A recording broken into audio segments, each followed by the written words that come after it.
শনিদেব আপনার বার্থ চার্টের সেকেন্ড হাউসে বসা মানে আপনার কথাবার্তা, আপনার পরিবার পরিজন এবং আপনার সেভিংসে যেমন প্রভাব ফেলে, তাছাড়াও মাথায় রাখবেন শনিদেব যদি আপনার সেকেন্ড হাউসে বসে থাকে তাহলে আপনার মায়ের প্রচণ্ড শারীরিক প্রবলেম থাকবে। সেই শারীরিক প্রবলেম কি না, হাড়জনিত ব্যথা, হাড়জনিত যন্ত্রণা, অর্থাৎ দেখবেন কোমরের যন্ত্রণা আপনার মাকে ভুগতে হচ্ছে, অথবা দেখবেন আপনার মায়ের হাঁটুর যন্ত্রণা, পায়ের হাড়ের যন্ত্রণা, এতে আপনার মা ভীষণ রকমের কষ্ট পাচ্ছে। এছাড়া দেখবেন যে কোনো কর্মে আপনার একটা বাধা বিপত্তি লেগেই আছে।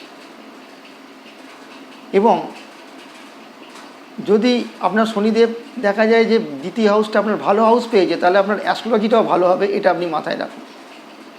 এছাড়া যদি আপনি মনে করেন যে আপনি দ্বিতীয় হাউসে আপনার শনিদেব বসে আছে, এদিকে আপনি সাট্টা, জুয়া, ফাটকা এসব পছন্দ করেন, তাহলে আপনি জানবেন নিশ্চিতভাবে আপনি সেই টাকা লস করবেন। আপনি কোনো দিনই সাট্টা, জুয়া বা লটারিতে টাকা লাগিয়ে আপনি কোনো দিনই টাকা পাবেন না। সুতরাং এই জায়গায় আপনাকে সতর্কতা অবলম্বন করা উচিত।